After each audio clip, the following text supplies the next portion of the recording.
Hello and welcome to Record Sport Facebook Live. My name is Daniel Conn. I'm delighted to be joined by Record Sport's Ben Banks and Gavin Berry. Guys, how are you? Good, Dan. How are you? Very good, thanks. Ben, you all right? All right, aye. It's been busy. It's slowly calming down-ish, but no doubt we'll kick off again, sure, slowly but surely. Well, let's get into it then, guys. There's only one place for us to start. Celtic 3, Rangers 2. Huge game in the title race. Gav, I'll maybe start with yourself. Did you think Celtic deserved to win? No, to be honest, I think if Rangers had taken a draw out of the game, I don't think many people could have complained. I must admit, I didn't, especially when it came through that Connor Goldson was out injured, and the team news came out. I have to say, I didn't expect Rangers to perform as well as they did. I thought, it would have been, especially with no away fans, 60,000 Celtic fans, bright, sunny day. It was almost all set up for the kind of derby game that we have seen at Parkhead recently, where it would be one-sided. But I thought Celtic started, they were unusually careless, sloppy play. Rangers got a lot of joy from that, and Celtic then take the lead against the run of play. Rangers must have been wondering, how they found themselves a goal down.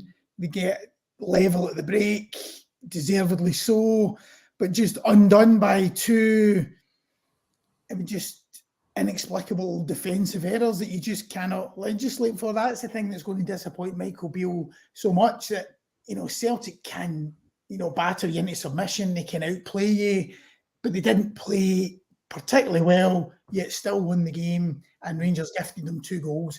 I mean, James Tavernier, a fullback, has scored 2 goals to take his tally to 100 for the club, which is quite remarkable. Nice. And it's just totally forgotten. It's just been totally lost in amongst a game where so much happened. Ben, I mean, Gav puts it perfectly. I mean, you must be tearing your hair out if you're Michael Beale. You work all week, your team plays really well, 2 quick mistakes, game's gone. I think it probably just goes to show the difference between the two sides again. It probably goes to show as well the building job that he's going to have to do in the summer. Like, you could go all over the park outside of maybe a couple of positions, really. I mean, it's centre-back. Do you see Cameron Carter-Vickers or Carl Starfelt doing that kind of thing? Probably not. Celtic have got a bit more of the edge in attack. They've just got that bit more in midfield as well. So it says a lot that Celtic don't actually need to play at their best, even against Rangers. They can get away with that against pretty much everybody else domestically, but there was always that wee question, perhaps a wee while ago, of, if they don't play at their best, can they beat Rangers? They've proved it today that they can, and I think it more points to, obviously, Celtic are champions-elect now. I think it would be fair to say, and then in the summer it's going to be a pretty big overhaul, because today probably, even though they played a lot better than the League Cup final in particular, I think it showed again just how much work there is to be done, because even though they played better, and even if they play better again in the semi-final towards the end of this month, it's shown that some of these players just aren't quite there in terms of matching this Celtic team, which, to be fair, it is pretty relentless. Mm-hmm. And Gav, going back to the actual game itself, there was a lot of talking points. The main one, I think, particularly from the first half, was the Morelos' chopped off goal. We know Ali McCoist was furious about it, said it was an embarrassment. How did you see it? I have to say I agree. I didn't think there was anything particularly wrong with it. I thought it was 6 of one, half a dozen of the other, between Morelos and Alistair Johnson in the box. I thought the goal should have stood. I think Michael Beale, after it, was the same. He had a complaint over it, but his issue wasn't with Kevin Clancy, and this is where I agree, is that, Nick Walsh is in the VAR control room. He's got to at least, an incident like that, I don't think he can be sure that Kevin Clancy doesn't deserve to take another look at it on the monitor. I think at the very least, he's got to say to Kevin Clancy, go and have a look at this and see. I mean, you've just disallowed the opening goal in an Old Firm derby, And I don't know how Nick Walsh could look at that and not have a little bit of doubt in his head over whether Kevin Clancy made the right call. I think he at least has to. You've got the option there. That's what it's there for, to say, look, go and have another look. Just go and have another look at it.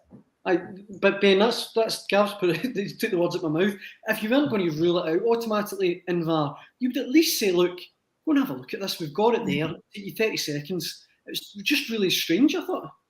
Yeah, I think they summed it up quite well on commentary in that if Kevin Clancy gets that wrong without VAR, everybody would be kicking up a fuss, but you would go, well, he's got about 2 seconds to see it and then the play moves on. Nick Walsh has looked at that a couple of times and then decided, no, I can see in the moment why Kevin Clancy has given it, because he probably sees contact in the back and then he goes down in the modern game.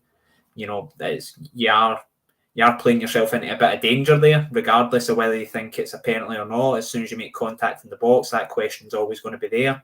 But it's the question of how much contact brings them down. So it all gets very subjective and things like that. But Nick Walsh has looked at that 3 or 4 times and has still decided, to stick with it. And I think that's the thing that people are more, kicking up a fuss about rather than the actual initial decision. It's VAR's role in it again. I think Bain's right. I mean, that's how many times have we witnessed free kicks given for, those instances, there's a bit of pushing and shoving in the box and tugging and there's a free kick given all too often. So I can see why he has maybe thought that at the time, but what a chance to go and look at it again and actually see, what happened. Look, if he looks at it again and he still decides that he doesn't want to give the goal, then fine. But I think that's when they should be using VAR. That's what it should have been put into use. And see overall, I mean, sticking with Rangers had a lot of positive points today. I mean, I thought Tavernier's free kick was unbelievable. One of the best free kicks you've seen in Old Firm game. Yeah. I also thought that Raskin was really good for Rangers. There are a lot of players that played well. But Gav, see, to come back to it, it's now 3 derby games without a victory for Beale. And, we've gone to the one, I think, the same cup semi-final in a few weeks, under a lot of pressure now. Yeah, well, I think it was Mark Haitley that said recently, wasn't he, talking about the 3 Old Firm games coming up and that he needed positive results in them, otherwise there could be a tsunami of pressure coming his way. Absolutely. I mean, they have made, look, we can't ignore the progress that has been made. That was his first league defeat as Rangers manager today, away to Celtic, who have got a phenomenal record domestically and particularly at home, and they've gone down, they've made a fist of it. We can't forget the drubbings which Rangers suffered at Parkhead under Giovanni van Bronckhorst, real drubbing. So there is progress there. There is definitely progress there, but the next step is the biggest step, and that is having to overhaul this Celtic team and shift the balance of power. That's the most difficult part of the job that he took on. Now, he's brought in Raskin and Todd Cantwell, both look decent. Raskin was better of the two today, but he's going to need to totally reshape that squad in the summer, because he can only work with the majority of players that were already there. And some people will say that the reason Rangers were in the situation and that he was hired is because of many of those players, because they're not up to it and they need to be upgraded. So he needs, regardless of what happens in the semi-final, he needs a summer and then he will be judged next season. But he could do a result at Hampden and try and get his hands on that Scottish Cup just to make life a wee bit more easier in the summer, because if they lose again and then there'll be one more derby to come, I mean, if he's got 4 derbies without a win come the end of this season, then he's going to really be feeling the heat. Yeah, absolutely. And Ben, looking at Celtic, I mean, there's only one man that jumps to mind in terms of who's the standout player. Kyogo Furuhashi, 28 goals now. He's moving just off the charts. I'm beginning to run out of adjectives to describe how good a player this guy is. I'm almost surprised that he's not been stolen off Celtic by now. I remember that point earlier before the World Cup when people were saying he was out of form and things like that, and is he really up to it in these big games and things like that? I think there'll be a few frantic deleting of tweets and things like that if you look back to that sort of time. But I mean, it's just very. I can't really. I'm perhaps slightly younger than the two. I can't remember a striker in my time watching Scottish football with the pure just the movement. He's finishing and things like he's just there in the 6-yard box. Whenever you need him, he is there to put it away. I can't really remember too many Kyogo goals where you're like, wow, that's a goal of the season contender type job. But I mean, it doesn't really matter, does it? When he's approaching 30, there's a good chance he probably will hit that. If he does, then that's a pretty, regardless of what team you're at in Scotland, that's a pretty remarkable feat to do that. And yeah, it's the movement for me and that sort of game awareness that he's just a level above even players in his own team. I think maybe Jota is probably the other one, maybe sort of Matt O'Reilly, sort of when he first broke into the team at Celtic, sort of had that sort of same level of sort of game awareness and things like that, but he's really taking it to a new level. And I think a fair mention to Alistair Johnson as well in this game. He seems to be approaching sort of cult status at Celtic. He's really bought into it, and he's a proper old school sort of mentality type thing, but with all the traits of the Angie's fullback system that he really likes. Ben's right, so good to watch. Just he is a joy to watch. Great wee player. But listening to Ange Postecoglou's interview there after it, and I know he said it before, but that's the bit that impresses me and intrigues me a bit as well, because obviously don't know him personally, what he's like as a character. But when Ange Postecoglou is giving you a wee insight into when he talks about how he's got that real drive and desire and will to win, and that hunger, because you think of tricky players like that, they're all easy on the eye, and maybe they're not up for the sort of hard working side, and you think it maybe just comes easily to them, but we don't see what goes on behind the scenes up at Lennoxtown every day. But that I like that. I like to hear that, because it's not like you can just roll up on a Saturday and just and turn it on. There's so much that goes on behind that, and even for a diminutive player, that he's got that real kind of desire and that wee bit of tenacity about him. Because I think it's mad that he got to 28 in the Japanese league and no one else signed him. It seems bizarre. But I mean, I think I heard opposition players and maybe even teammates as well saying a bit talking about Henrik Larsson as well, in that sense. That you might not think he was that strong, but you try and he was deceivingly strong. Again, a player with just a great touch and all the skills, but really strong as well. And another guy who I'm sure would have been the same. In training, you don't necessarily see the desire with these guys and that sort of fire in their belly. Mm-hmm, absolutely. And the other thing that jumped out at me, I'll maybe stay with yourself, Gav. Celtic's depth. Like you're talking about, Michael Beale might have to rebuild. It's one thing matching Celtic starting 11. In the second half, they're able to bring on Hatate wasn't playing.